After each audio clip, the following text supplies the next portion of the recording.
itu kurang lebih hampir 250 jutaan. Organ tubuh kan cuma satu ya dijagalah dengan baik gitu loh. Itu tuh kalau kena sakit kritis kita nggak mikirin biaya, yang dipikirin adalah fokus bagaimana untuk sembuh. Kayaknya menurut saya tuh yang bikin orang mati sakit kritis itu adalah pikiran. Bukan masalah sembuh. Iya. Kalau kita orang yang punya asuransi maksimal, fokusnya satu, sembuh Dan happy. dan positif. Positif aja terus ya. Nah masalahnya yang tidak punya well planning ataupun asuransi maksimal, pikirannya bercabang. Oh. Karena banyak yang mereka pikirkan gitu loh. Anaknya. Air dia kuliah, cicilan mobil gimana, rumah gimana, cicilan usaha gimana, atau bagaimana dengan usaha yang dia jalanin. Kalau punya utang apalagi sih? Iya, aduh pusing banget lah. Pusing. Makanya yang bikin mati itu stresnya, bukan sakit kritis ya. Sakit Menurut kritis. saya sakit kritis tidak bisa bikin mati. Yang bikin mati adalah Stresnya, pikiran Anda pikirannya. sendiri. Betul sekali. Gitu ya. Jadi penting banget teman-teman juga punya well plan soal hidup teman-teman, masa depan teman-teman, betul ya? Betul, Tidak dari apalagi sekarang. masih muda. Masih muda gitu kan. Reviewlah asuransi yang Anda miliki, lalu di-upgrade setiap tahun. Jika ada informasi dari agen asuransi, ini lo upgrade, produk ini lo bagus. Nah, setidaknya dipertimbangkan, minimal dibelilah. Jangan cuma dipikirin, karena asuransi bagus apapun itu adalah asuransi yang dibeli, bukan dipikirin. Iya, kalau nggak dibeli kan nggak punya. Betul juga. Untungnya waktu Cici awal-awal itu memang sudah punya banyak begitu Ci ya. Total Ci, klaim dari asuransi 10 perusahaan tuh Cici cair berapa sih? Asuransi sakit kritis. Nah, ini dia yang menariknya. Waktu saya klaim sakit kritis di asuransi, cuma ada satu company doang yang bayarin. Dari 10? Dari 10. Klausalnya ternyata berbeda-beda, ini yang menarik. Banyak orang awam beli asuransi, yang penting beli kan. Terus ya memang sih semua asuransi menawarkan yang namanya perlindungan sakit kritis. Tapi nggak semua asuransi itu Bisa klaim? isinya sama, isi klausalnya, kriterianya itu sama. Bukan artinya asuransi A jelek, asuransi B jelek. Menurut saya tuh asuransi yang bagus itu yang memudahkan dan kriterianya itu tidak ribet.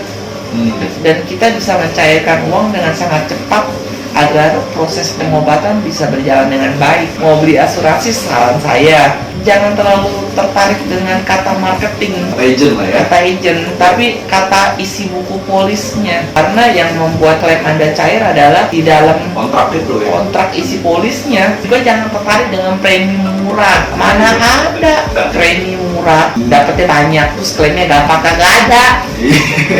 Hati-hati. Kalau ada, kalau saya Anda mau beli belum ya. kalau Anda belum klaim, menurut saya sangat bijaksana Anda cari agen yang profesional untuk konsultasi ulang Ya. ataupun untuk lihat-lihat isi polis Anda tuh seperti apa. Kalau mau gampang sih coba aja searching di Google 5 penyakit kritis yang sering diklaim oleh orang Indonesia, dan Anda baca aja 5 penyakit itu di asuransi Anda, bagaimana cara klaimnya.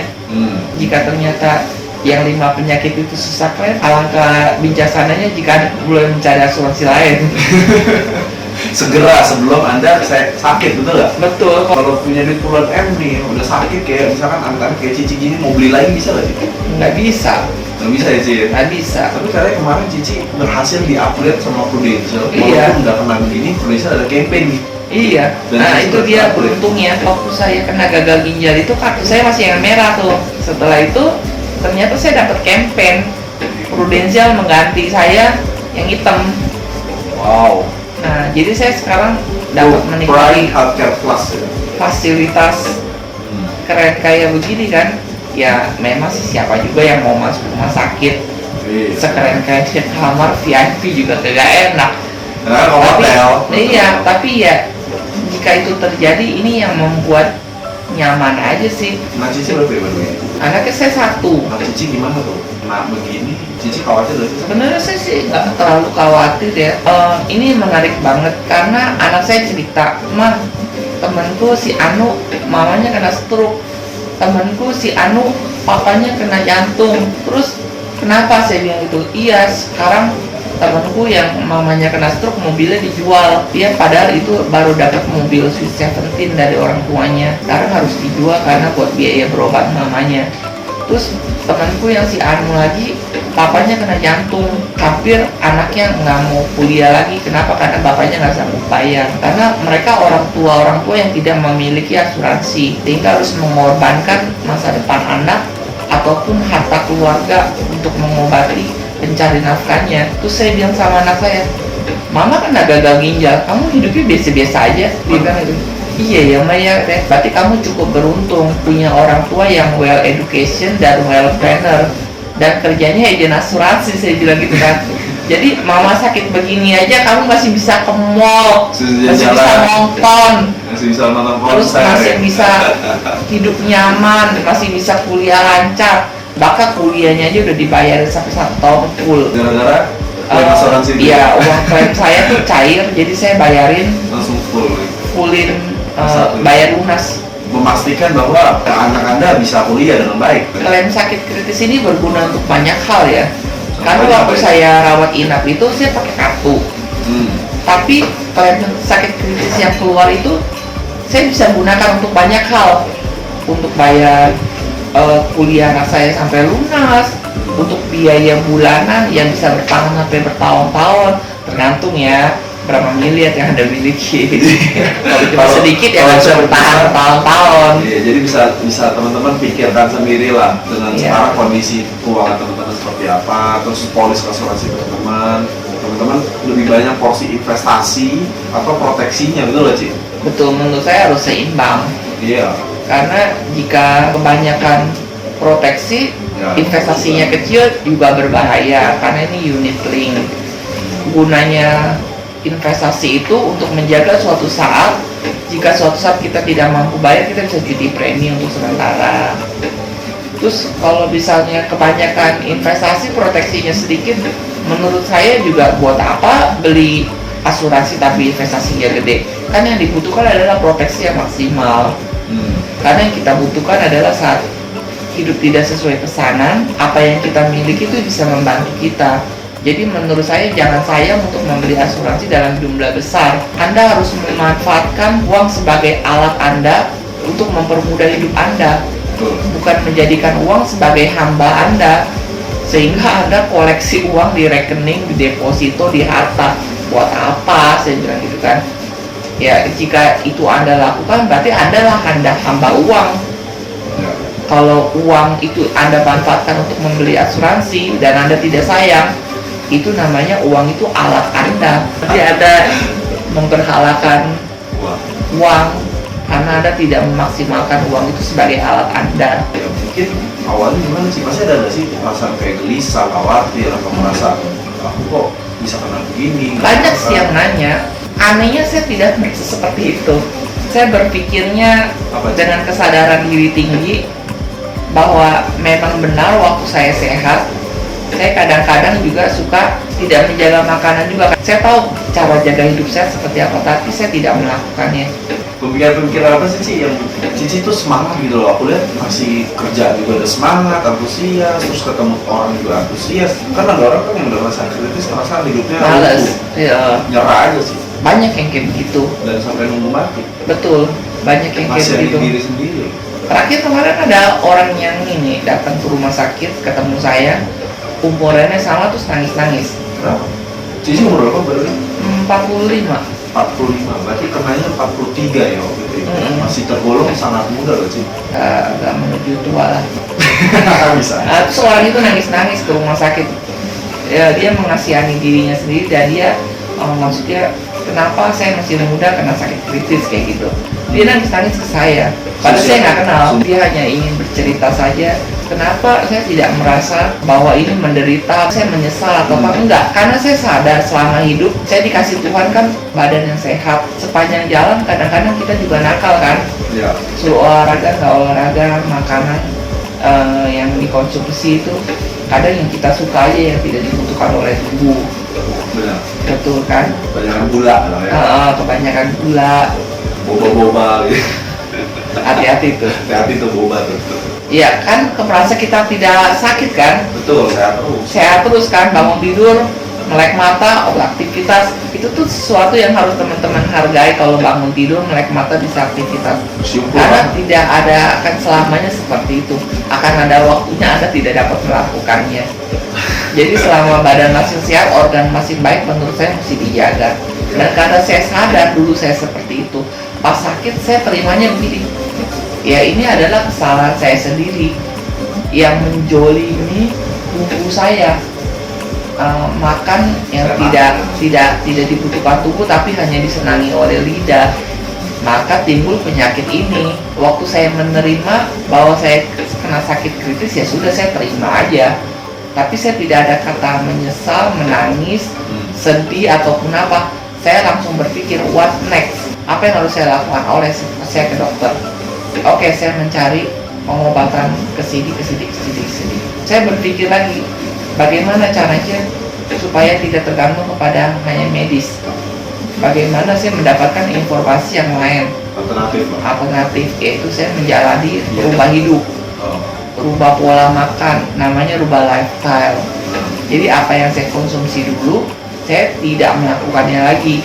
Jadi saya sekarang mengkonsumsi apa yang dibutuhkan tubuh, bukan disenangi lidah. Apa aja tuh sih? Boleh sharing nggak teman-teman apa aja yang dibutuhin? Saya menjalani keto hidup, ketofatosis sih, asalkan dipelajari dengan baik dan benar ya, karena kan banyak juga pro kontranya kan. Terus polanya kayak gimana sih? Pola apa yang isi makan? Apa yang isi Saya lebih banyak konsumsi? berpuasa. Oh, banyak puasa. Oh, Makan jadi berapa? Sehari makan berapa? makan sekali atau 2 kali aja udah cukup. Isinya apa? Karbohidrat nggak ada. Nggak ada, saya tidak makan karbohidrat, Protein tok. tapi low karbo sih. Karbo mah tetap makan. Terus lebih banyak komposisinya lemak sama protein. Lemak dan protein. Dan olahraga. Olahraga Cici kayak gini masih boleh olahraga Cici? Boleh, kadang-kadang saya berenang sama jogging aja, tapi nggak bisa lari. Kalau lari bengek. Kalau gagal ginjal ini saya lemes pada saat tidak ada kerjaan ataupun duit saya menipis. Jadi kuncinya adalah di nominal Anda, teman-teman. Betul ya? Tapi kalau lagi ada bonus, Waduh. ada closingan, ada rekrutan itu semangat. Sumringah ya? Iya. Mungkin pasti ada daunnya dong Cici. Daunnya pada saat saya tuh mau dipasang ini aja nih, Apa sih? karena jelek, ada tiang. Itu doang saya bergumul. Saya bilang, mama saya gini, Tuhan, masa sih? Saya udah 2 tahun gagal ginjal, nggak cuci darah, sekarang cuci darah.